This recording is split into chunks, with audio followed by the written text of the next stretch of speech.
Hello दोस्तों, आप कैसे हो? आप बहुत अच्छे होंगे आप। आज मैं अपने घर से ब्लॉग बना रहा हूँ। देख सकते हैं आप हमारा गांव, इतना छोटा सा गांव है।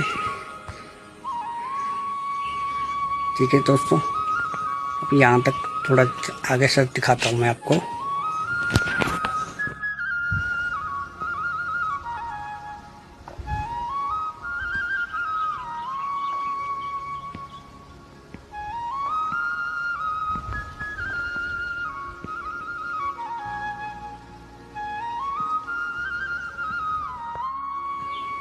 हेलो दोस्तों, आप ही मैं अकेले हूँ घर पे। आप दिखाते हैं, यहाँ पे देख सकते हो आप हमारे यहाँ पर नया कमरा बनाया हुआ है।